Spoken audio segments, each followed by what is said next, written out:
ఆమేన్.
ఎవరైనా చేస్తుంటే గట్టిగా చేయండి దయచేసి. ఏమేంటండి నమ్మకమైన జింకలు లేవా? గట్టి చేయండి.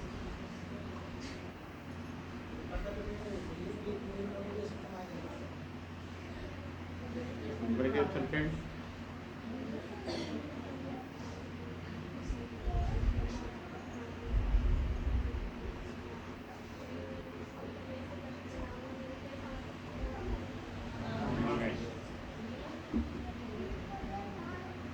ఏమేంటండి నమ్మకమైన జింకలు లేవా?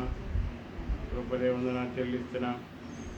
అయినా మీరు అడిగించిన శ్రేష్టమైన సాయం కొరకే వందనా చెల్లిస్తున్నా. అయినా మళ్ళీ నా కొరకై ప్రవర్తన మళ్ళీ తండ్రి అయినా మళ్ళీ శాపకరైన విధానం కొరకే వందనా. నన్ను ప్రేమించిన గౌరవ మరణాన్ని అనుభవించిన దేవుడు వందనా చెల్లిస్తున్నాం. దేవతని మళ్ళీ నా కొరకై తిరిగిరా నా దేవుడి కొరకే వందనా. నా కొరకై పరిశుద్ధమైన నిర్దోషమైన నిష్కనకమైన ప్రభువైన యేసు క్రీస్తు రక్తం ద్వారా ఆ పాప దోషమంతా క్షమించిన దేవునికి ఏమి చెల్లించలేక నా స్థితిలో ఆరాధన యేసునామమున నేర్పిస్తున్నాం. ఆమేన్. కూర్చోండి. లేచిరమండి దయచేసి.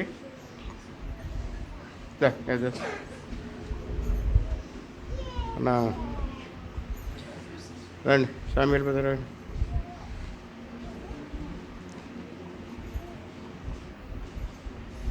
ఇద్దరు 407 404 యెరూషలేము గుమ్మములారా రాదు. 407 404 యెరూషలేము గుమ్మములారా రాజును లోనికి రానిమ్ము. తిరునవ్వు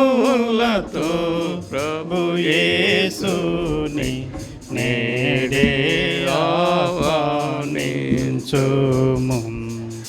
చిరునవ్వులతో ప్రభు యేసుని నేడే ఆహ్వానించుము. శాలెము గుమ్మములారా విజయుడై వచ్చుచున్నాడు. శత్రు సాతానును ఓడించి విజయుడై వచ్చుచున్నాడు. శత్రు సాతానును ఓడించి ఖర్జూర మాటలు అస్త్రములెందుకు మీ హృదయములను పరువుడి.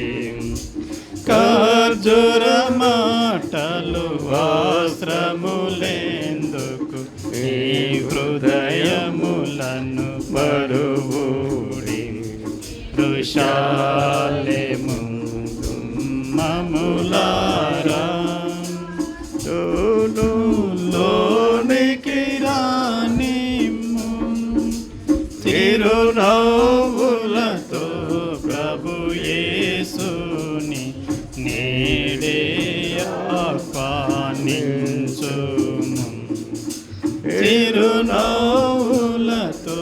ప్రభు యేసుని నేడే ఆహ్వానించుము. ఋషాలెము గుమ్మములారా. చివరి వచ్చాం. పశ్చాత్తాపమునందుముడే నీ పాపములో పూకొనుము. పశ్చాత్తాపమునందుముడే నీ పాపములో పూకొనుము. ఇవము రక్షణ శాంతి నొసగును. ఆయాని ప్రభు సాగింతుము. జీవము రక్షణ శాంతి నొసగును. ఆయని ప్రభు సాగించుము. ఋషాలెము గుమ్మములారా లోనికి రానిమ్ము. చిరునవ్వులతో ప్రభు యేసుని నేడే ఆహ్వానించుము. చిరునవ్వులతో ప్రభు యేసుని నేడే ఆహ్వానించుము. యెరూషలేము గుమ్మములారా. దయచేసి కూర్చోండి, వాక్యం ఉందా? రండి అన్న.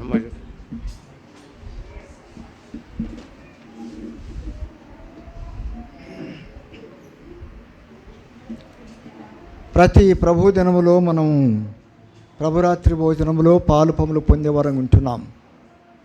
ప్రతి ప్రభు దినములో ఆయన శరీరానికి సాదృశ్యమైన రొట్టె, ఆయన రక్తానికి సాదృశ్యమైనటువంటి పాత్రలో మనం చేయి వేస్తున్నాం. మంచిదే, దానికి ఎవరు అభ్యంతరము చేయరు. కానివ్వండి, అపోస్తుడైన పౌలు కొరింథీ రాసిన మొదటి పత్రిక 11వ అధ్యాయము 27వ వచనంలో ఒక మాట వ్రాయబడ్డది. చదవండి, అందరము చదువుదాం. 11:28 11:28 అందరం చదువుదాం. కొరింథీ రాసిన మొదటి పత్రిక 11వ అధ్యాయం 27వ వచనములో, కాబట్టి ప్రతి మనుష్యుడు కాదు, ఎవడు అయోగ్యకరముగా ప్రభు యొక్క శరీరము తినునో లేదా ఆయన రక్తము త్రాగునో వాడు ప్రభు యొక్క శరీరమును గురించి రక్తమును గురించి అపరాధి. మరి ఒకసారి చదవండి 27వ వచనం. బైబిల్ ఉన్న వాళ్ళు గట్టిగా చదవండి.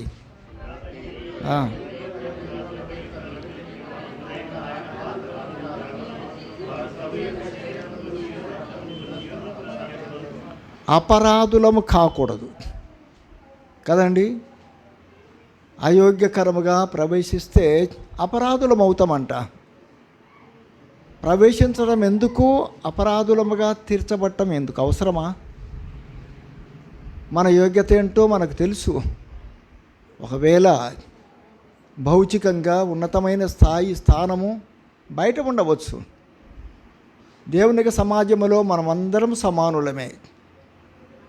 ఇక్కడ ఉన్నటువంటి యోగ్యత నేను యోగ్యుడను, సంఘములో నాకున్న ఆధిక్యతను బట్టి నేను యోగ్యుడను, నేను ఆరాధించాను, నేను ప్రభు యొక్క బలిలో చేయటానికి ప్రతి వారము వస్తున్నాను, సువార్త చేస్తున్నాను, పత్రికలు పంచుతున్నాను. ఇట్లా కూడా మనము కూడా కొంతవరకు యోగ్యులమని మనం అనుకుంటాం.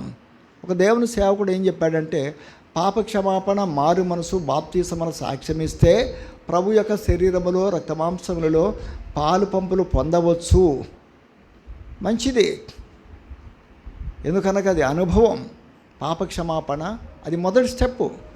పాప క్షమాపణ, మారు మనసు. ఇకపోతే బాప్తీసములో సాక్ష్యం ఇవ్వటం అనేటువంటిది అది మంచిది, అది ఫస్ట్ స్టేజ్. ఆ తర్వాత జీవితాన్ని పవిత్రముగా, పరిశుద్ధముగా, యోగ్యకరముగా ఆయన కొరకు మనం యోగ్యులుగా భావించబడాలి. ఎవరు యోగ్యులుగా భావించబడతారు? ఆయన మెచ్చుకోవాలంట. ఒక మాట చూద్దాం, చూడండి. కొరింథీ రాసినటువంటి మొదటి పత్రిక, మరి ఆయన మెచ్చుకుంటే వారే యోగ్యులంట. లేకపోతే కొరింథీ రాసిన 2వ పత్రిక 10వ అధ్యాయం 18వ వచనము అందరము కలిసి చదువుదాం. 10వ అధ్యాయం 18వ వచనం. కొరింథీ రాసిన 2వ పత్రిక 10వ అధ్యాయం 18వ వచనం. తెరవండి, బైబిల్ తెరవండి. బైబిల్ తెరవరు, చదవరు.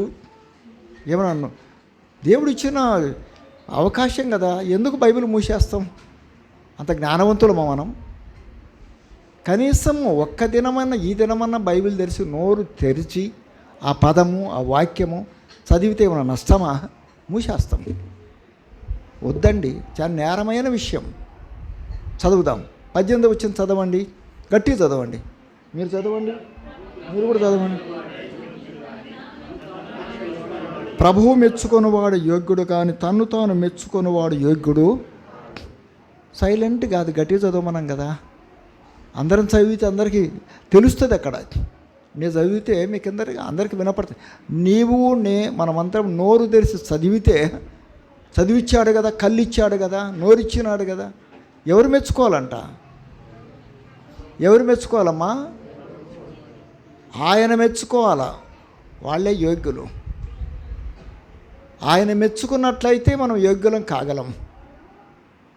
మెచ్చుకున్నాడు ఒక ఆయన దేశాంతరం వెళ్తూ తన దాసులను పిలిచి ఒకనికి 5, ఒకనికి 2, ఒకనికి 1 ఇచ్చాడంట. తిరిగి వచ్చిన తర్వాత అడిగినాడంట, ఏరా బాబు ఏం చేస్తేవంటే 5 తలంపులు 5 సంపాదించినాను అంటే ఏమన్నాడు ఆ యజమానుడు? బల నమ్మకమైన మంచి దాసుడు. మెచ్చుకున్నాడా లేదా? బల నమ్మకమైన మంచి దాసుడా. 100%. 5 అంటే 100%. 2 తీసుకున్నవాడు 2కు 2 సంపాదించాడంటే 100%. బల నమ్మకమైన మంచి దాసుడు ఆయన మెచ్చుకోవాలి. మెచ్చుకున్నాడు. 1 తీసుకున్నవాడు కూడా ఏమరా బాబు అంటే, లేదండి నువ్వు చాలా దుర్మార్గునివి, నువ్వు చాలా విత్తని చోట కోయివాడవని నేను ఎరిగి నువ్వు ఇచ్చినటువంటిది లోపల భూమిలో పెట్టాను. సోమరివైనా మెచ్చుకున్నాడా? మెచ్చుకోడు. రక్షించబడ్డాము, విమోచించబడ్డాము, దేవుని సన్నిధికి వస్తున్నాము, ఆరాధిస్తున్నాము, మంచిదే. మన జీవితంలో యోగ్యత కావాలి, యోగ్యులముగా అనిపించాలి. దేవునికి దృష్టిలో యోగ్యులమని అనిపించుకుంటే దైవ కార్యములు చేయటం వలన, దేవుని వాక్యమును ప్రకటించడం వలన, స్వార్థ చేయటం వలన యోగ్యులముగా భావించబడతాం. అయోగ్యకరముగా ఎవరమైతే ప్రవేశిస్తామో అలాంటి వారు ఏమవుతారంట? అపరాధులం అవుతామంట. అపరాధానికి మరి నిర్వచనం లేకపోతే ఒక అర్థం చూడండి. లేవియకాండం 5వ అధ్యాయం ఒక మాట చూస్తాం. లేవియకాండం 5వ అధ్యాయము అక్కడ అపరాధులం అంటే ఏమని వ్రాయబడ్డదనగా, ఒకవేళ 5వ అధ్యాయం 17వ వచనము అందరం కలిసి చదువుదాము. 5:17 మీ దగ్గర బైబిల్ ఉన్నాయి. అక్కగారు దయచేసి, అన్నగారు దయచేసి గట్టిగా చదువుదాము. ఒక్క మాటే కదా, అపరాధులము. ఏంటి అపరాధం అంటే ఏంటి అర్థం? మీరు అపరాధులు ఎవరైతే అయోగ్యకరముగా ఆయన శరీరములో రక్తమాంసములలో పాలు పంపులు పొందుతారో అలాంటి వారు అపరాధులుగా తీర్చబడుదురు. చదవండి 17. చేయకూడని యెహోవా ఆజ్ఞ వాటిలో దేనినైనా చేసి ఒకడు పాపి అయినవాడు అది పొరపాటున జరిగినను అతడు అపరాధి అయి తన దోష శిక్షను భరించును. చేయకూడనటువంటి పని, అలాంటిది అపరాధం. పొరపాటు అనుకోవటానికి అవకాశమే ఉండకూడదు. ఇది పొరపాటును జరిగినదంటే కూడా ఒప్పుకూడదు. ఇది పొరపాటు జరిగిందంటే ఎవరైనా ఒప్పుకుంటారా?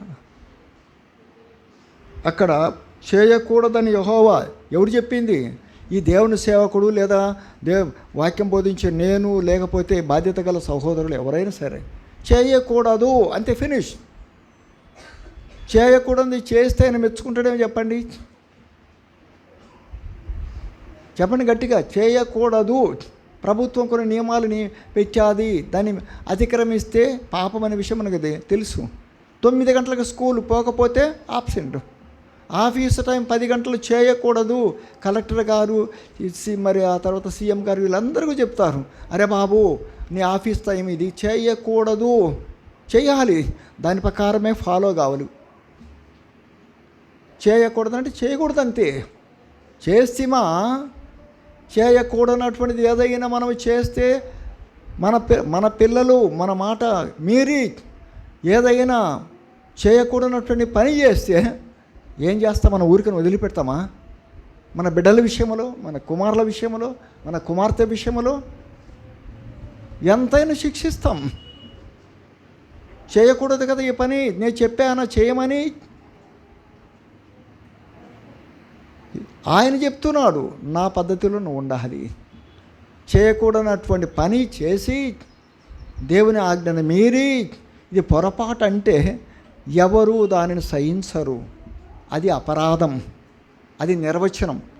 అపరాధం అనేటువంటి పదానికి నిర్వచనం ఏంటంటే, అర్థం ఏంటంటే, చేయకూడదని యెహోవా ఆజ్ఞాపించిన వాటిలో దేనినైనా చేసి ఒకడు పాపి అయిన యెడల అది పొరపాటున జరిగినను అతడు అపరాధిగా పరిగణించబడును. అందుకనే ఈ రెండు పదాలు జంటగా ఉంటాయి. పాపము అపరాధం రెండు జంటగా ఉంటాయి. ఎఫెసీయులకు రాసిన పత్రిక 2వ అధ్యాయం 1వ వచనంలో అపరాధము చేత పాపము చేత నేను చచ్చాను. సావమని చెప్పలే ఆయన, ఎందుకు చావాలి? అది అపరాధం. కనుక ఇంటికి వెళ్ళిన తర్వాత మరలా మీరు కొద్దిగా చదువుకోండి. 4వ అధ్యాయం 13వ వచనం, 4వ అధ్యాయం 22వ వచనం, 4వ అధ్యాయం 27వ వచనం. దానికి పాపము అపరాధము రెండు అక్కడి దగ్గర ఉంటాయి. చేయకూడనటువంటి పని చేస్తే ఏ తల్లి కానీ ఏ తండ్రి కానీ తన పిల్లల విషయంలో ఒప్పుకుంటారేమో చెప్పండి? దొరికితే కత్తి తీసుకొని చంపేస్తారు, పొడిచి చంపుతారు. నా కడుపులెట్టు పుట్టావు నువ్వు, ఇంత చెడ్డ పేరు తెచ్చావే నాకు. తండ్రి సహించడు, తల్లి సహించదు. ఎందుకు? చేయకూడనటువంటి పని. దేవుడు చూడడు, గమనించడు అని దైవ చిత్తముని ఎరగకుండా మన ఉద్దేశాన్ని, మన చిత్తాన్ని మనం నెరవేర్చుకునే వారం అయితే అది యోగ్యతగా పరిగణించబడదు. అందుకే పౌలు ఖచ్చితంగా చెప్తున్నాడు, అయోగ్యకర్మగా ఎవరైతే ఆయన శరీరములో ఆయన రక్తములో పాలు పంపులు పొందుతారో అలాంటి వారు అపరాధులుగా తీర్చబడుదురు. దానికి శిక్ష ఉంది, అపరాధానికి శిక్ష ఉంది. తప్పు నేరము కాబట్టి శిక్ష ఉంటుంది.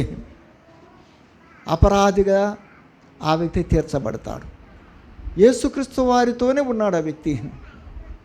ఆయన ఎక్కడైతే కూర్చుంటాడో అక్కడ కూర్చుంటాడు, ఆయన ఎక్కడైతే నిలుస్తాడో అక్కడ నిలుస్తాడు, ఆయన ఎక్కడైతే తింటాడో అక్కడ కూడా తింటాడు. మంచిదే. అప్పగించిన తర్వాత ఒక మాట అంటాడు చూడండి. యేసుక్రీస్తు ప్రభువారిని అప్పగించిన తర్వాత, శిలువకు అప్పగించిన తర్వాత ఒక మాట అంటాడు. మత్తయి రాసిన సువార్త 27వ అధ్యాయం, మత్తయి రాసిన సువార్త 27వ అధ్యాయంలో ఒక మాట అంటాడు. ఏమంటాడంటే, నేను చేసింది చాలా మంచిది, నేను చేసినది మంచిదని అంటాడు. 4వ వచనం కలిసి చూద్దాం. నేను నిరపరాధి రక్తమును అప్పగించి పాపము చేసి తిని చెప్పిండు ఆయన వెంట ఉన్నవాడే కదా. క్రైస్తవులమండి, పుట్టుకతో క్రైస్తవులమండి, పెరుగుతూ క్రైస్తవులమండి, సస్తే కూడా క్రైస్తవులమే. దానికి మనం గౌరవిస్తాం. క్రైస్తవుడు అంటే గౌరవమే, సమాజంలో కూడా గౌరవిస్తారు. ఆ ప్రకారంగా జీవించగలిగిన వారమైతే ధన్యులం. ఆయన ఏమంటాడు? నిరపరాధి, ఏ అపరాధం లేదు. 27వ అధ్యాయం మత్తయి రాసిన సువార్త 27వ అధ్యాయం 23వ వచనంలో ఒక మాట వ్రాయబడింది. యేసుక్రీస్తుని గురించి ఇచ్చిన సాక్ష్యం. పిలాతు ఇతడు ఏ దుష్కార్యము చేశాను, ఏదైనా ఒకవేళ దుష్కార్యము చేస్తే సిలువకు అప్పగిద్దాం. మార్కు రాసిన సువార్త 15వ అధ్యాయము 14వ వచనం, అందుకు పిలాతు ఇతడు ఏ చెడు కార్యము చేశాను, చేస్తే అప్పగిద్దాం కదండి. మార్కు రాసిన సువార్త 15వ అధ్యాయం 4వ వచనంలో ఇతడు ఏ నేరము చేయలేదు. యోహాను రాసిన సువార్త 19వ అధ్యాయం 3వ వచనము ఇతడు ఏ దోషము చేయలేదు. 6వ వచనం ఇతడు ఏ దోషము లేనివాడు. ఎందుకు? ఆయన అలాంటి వాడుగా ఉన్నటువంటి ఆయన శరీరములో, ఆయన రక్తమాంసంలో ఎలాగా అపరాధులుగా ప్రవేశిద్దాం? చేయరాని కార్యము చేసి, చేయరాని పనులు చేసి, చేయకూడనటువంటి పనులు చేసి, పొరపాటు, ఇది పొరపాటు. ఆధ్యాత్మిక జీవితంలో ఒకసారి పాప క్షమాపణ, ఒకసారి మారు మనసు, ఒకసారి బాప్తీసము తీసుకున్న తర్వాత ఆయన కొరకు నమ్మకంగా యోగ్యకరముగా లోకంలో జీవించాలి, బ్రతకాలి. అలాంటిది ఆయనకి ఇష్టం. అలాంటి వారు మాత్రమే అందులో ప్రవేశించడానికి యోగ్యులు. అంతేగాని భౌతికంగా మనకున్నటువంటి దేనిని బట్టి కూడా మనము ప్రవేశించడానికి అవకాశం అంటే ఏమీ లేదు. ఖచ్చితమైన మాట దేవునికి పరిశుద్ధ గ్రంథంలో ఒక్క పొల్లు కానీ ఒక మాట కానీ ఏమైనా మనం తీసివేయటానికి, కలపటానికి మనకు హక్కు ఉందని చెప్పండి? ఏమీ లేదు. ఇందులో ఏమైతే వ్రాయబడ్డాదో దాని ప్రకారమే మనం చేయాలి. కనుక మొదటి కండిషన్ ఏమనగా యేసుక్రీస్తు ప్రభువారు నిరపరాధి, అపరాధము లేనివాడు, ఏ దుష్కార్యము చేయలేదు, ఏ చెడు కార్యము చేయలేదు, ఏ నేరము లేదు, ఏ దోషము లేదు. అలాంటి ఆయన శరీరములో రక్తమాంసములలో అయోగ్యులముగా, దుష్కార్యములు చేసిన వారముగా, చెడు కార్యములు చేసిన వారముగా, నేరములు కలిగిన వారముగా, దోషములు కలిగిన వారముగా ప్రవేశిద్దామా? ఆయన మెచ్చుకుంటాడా? లేదండి. అది మొదటిది. రెండవది కూడా చూడండి. కొరింథీయులకు రాసిన మొదటి పత్రిక 11వ అధ్యాయం ఇంకొక మాట కూడా గమనిద్దాం. అదేంటంటే మరి వివేచన కలిగిన వారమై తీసుకోవాలంట. 11వ అధ్యాయం మరి 28వ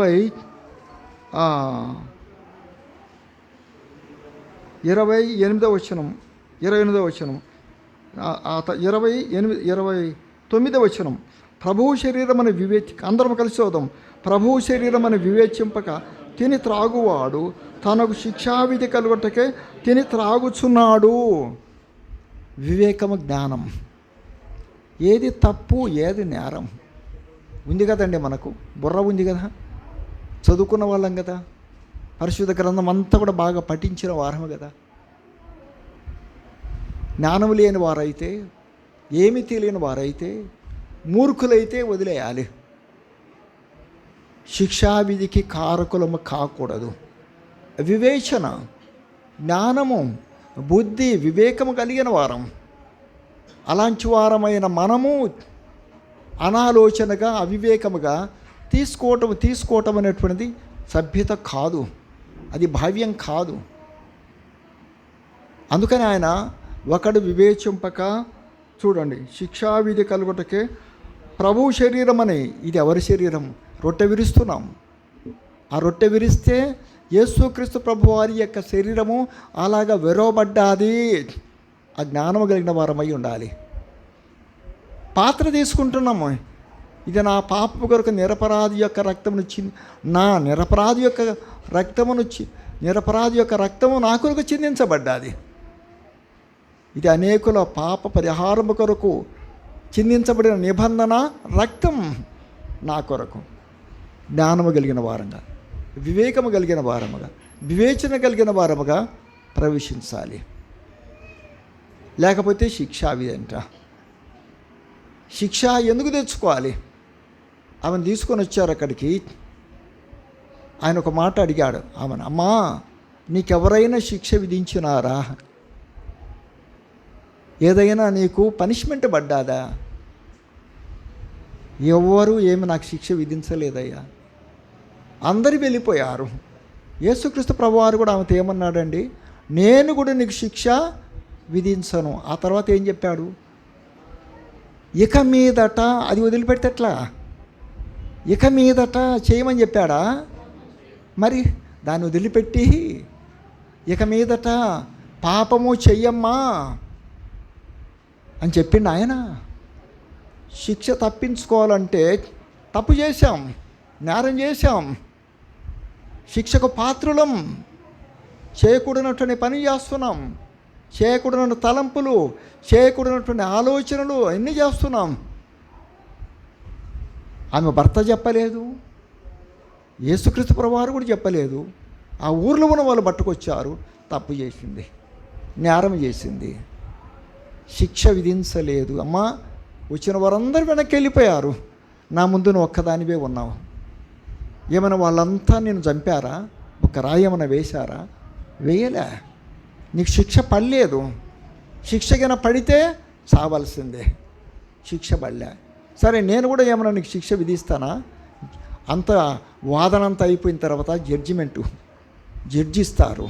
వాదనంతా అయిన తర్వాత జడ్జిమెంట్ ఇస్తారు. నేను కూడా శిక్ష నీకు ఎంత దయగలిగిన దేవుడు, ఎంత కృప కలిగిన దేవుడు, ఎంత ప్రేమ కలిగిన దేవుడు. అలాంటి ప్రేమ, అలాంటి కనికరము, దయా దాక్షిణ్యము శిలువలో చూపించి నీ కొరకు నా కొరకు తన శరీరాన్ని తన రక్తాన్ని మనకు పానీయ భాగముగా అనుగ్రహిస్తే వివేచింపక ఆలోచించక ఏదో ఈరోజు తీసుకున్నాము, ఎట్లాగున్నా పర్వాలేదు, ఆచారము కదా, పద్ధతి కదా, వద్దండి. ఇది ఆచారము కాదు, పద్ధతి కాదు. అలాగ భావించనే వద్దు, అలాగ భావించనే వద్దు. నేను రొట్టె పంచుతున్నా మందిరం, నా కోడలే పరిగెత్తుకుంటూ వచ్చి నాకు ఇవ్వమన్నది, నేను ఇవ్వను అని చెప్పాను. నేను ఇవ్వనమ్మా నీకు. ఎందుకు ఇవ్వవంటే టయానికి రాలేదు కదా, నువ్వు ఆరాధన చేయలేదు కదా, కుటుంబ ప్రార్థన చేసుకుంటున్నావా, నీ పిల్లల విషయం జాగ్రత్త కలిగిన దానముగా ఉన్నావే, దేవుని సన్నిధానానికి అనాలోచన ఎందుకు వస్తావు? కాబట్టి నీవు తీసుకోవటానికి అర్హురాలవు కాదు. వచ్చే వారం కరెక్ట్గా రా. వారమంతా నీ జీవితము ఎలా గడుపుకుంటూ వచ్చావో ఒకసారిగా ఆలోచన చేయి. ఒక మామగా నా కోడలను నేనే నిలబెట్టానట్లా, నా చేతిలో బల్ల ఉంది, నేను ఇవ్వలే. ఎందుకు ఇవ్వమని ఆమె అడగలేదు. నేను చెప్పాను నీకు ఇవ్వను, నీకు ఇవ్వటానికి వీలు లేదు, అంతే. చదువుకున్నాం, జ్ఞానం ఉంది, వివేకం ఉంది, చర్చికి వెళ్తాం, అన్నీ చేస్తాం. కొంతైనా మన అవగాహన లేకపోతే తీసుకోవటం అనేటువంటిది క్షేమమా? శిక్ష విధించను అక్కడ వ్రాయబడిన మాట ఏమనగా, మరి వివేకము అని ప్రభు శరీరం అని వివేచింపక తిని త్రాగువాడు ఎవరికి వారే తనకు తానే ఏమని వ్రాయబడ్డాది? తనకు తానే శిక్షకు పాత్రుడు. నేను తప్పు చేస్తే నాకు శిక్ష. ఇక్కడ అనాలోచనగా, అవివేకముగా, అజ్ఞానముగా, వివేచన లేకుండా తీసుకున్నట్లయితే శిక్షకు పాత్రుడమవుతాం, అపరాధానికి పాత్రుడమవుతాం. అందుచేతనే మన ఆత్మీయ జీవితంలో ఇలాగ వివేచన లేకుండా, యోగ్యత లేకుండా మనం తీసుకుంటాము కనుకనే భౌతికముగా, ఆధ్యాత్మికముగా మనము పతనమయ్యే వరము ఉంటాం. అక్కడే వ్రాయబడ్డది. అనేకులు దాని వలన అనేకులు ఏం చేయబడతారంట అక్కడ 30వ వచనములో, ఇందువలననే మీరు అనేకులు బలహీనులను రోగులనై ఉన్నారు, చాలామంది నిద్రించుచున్నారు. బలహీనులు బాగా ఆత్మీయంగా బలహీనత చేసుకుంటూ వెళ్తామలే, పోనీలే, మనకు మనం అడ్జస్ట్ చేసుకుంటూ వెళ్తాం. బలహీనులుగా రోగగ్రస్తులుగా అంటే భౌతికమైన రోగం కాకపోయినా ఆధ్యాత్మికమైనటువంటి మరి వృద్ధి ఉండదు, ఆత్మీయ జీవితంలో వృద్ధి ఉండదు. ఈరోజు ఒకరోజు వస్తాం, మిగతా రోజు రాము. అది మలత అంటుకుంటుంది. చివరికి భౌతికముగా ఆధ్యాత్మికముగా పాపము చేత అపరాధము చేత మనం చచ్చిన వారము భౌతికంగా బాగానే ఉండవచ్చు, కానీ ఆత్మీయంగా మనము చచ్చిన వారితో సమానముగా భావించబడతాం. కనుక రెండు విషయాలు, రెండు వచనాలు చదివాను. ఒకటి, ఎవడు అయోగ్యకర్మగా ప్రవేశిస్తే వాడు అపరాధి యగును. ప్రభు శరీరం అని వివేచింపక తిని త్రాగువాడు తనకు తానే శిక్షకు పాత్రుడగును. ఇంక అవసరం లేదు. ఈ రెండు జయించుకుంటూ వస్తే, ఈ రెండు దాటుకుంటూ వస్తే మనము యోగ్యులమే. అందుకని 28వ వచనం చదువుకుందాం. కాబట్టి చదవండి, ప్రతి మనుష్యుడు తాను పరీక్షించుకొని అలాగూ చేసి ఆ రొట్టెను తిని ఆ పాత్రలోనిది త్రాగబలెను.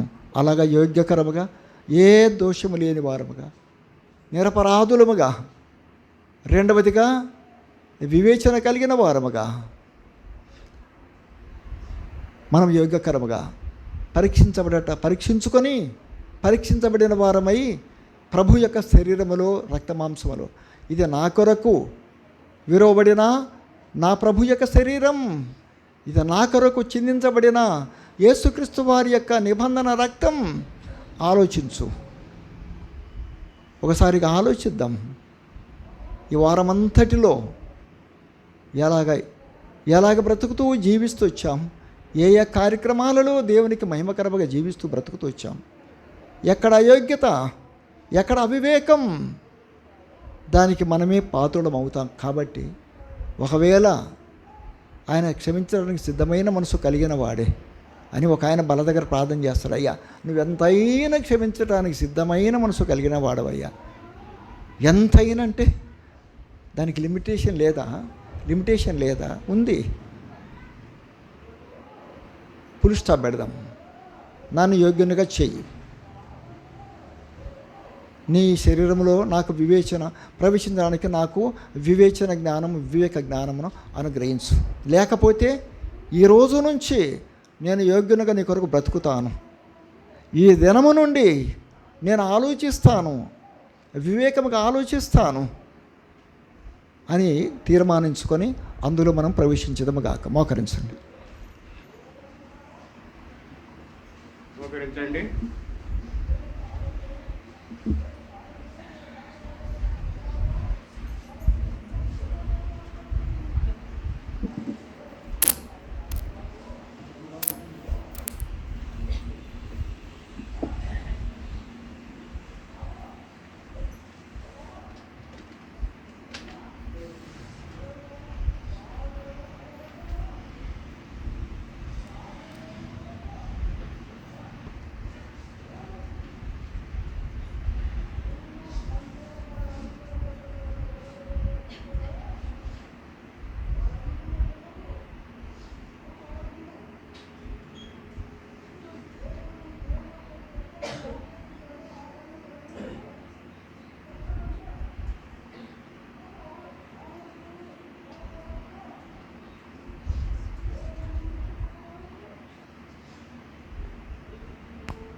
మనం పరీక్షించుకుందాం. కాబట్టి ప్రతి మనిషి తను పరీక్షించుకోలేను, అలా చేసేవారటం తినే పాత్ర తాగలేం. ప్రార్థన చేసుకో. ప్రేమ తండ్రి, నమ్మకమైన జింగుల దేవా, గొప్ప దేవా, నీ ప్రేమను బట్టి దయని బట్టి నీకు ఎంత వందనాలు నాయన. మేము పరీక్షించుకోవాలని మీరు ఇష్టపడిన దేవుడు దాని కొరకై వందనాలు నాయన. అపరాధం పాపలు అన్న విషయాన్ని మా గమనానికి తీసుకొస్తే వందనం చెల్లిస్తున్నా.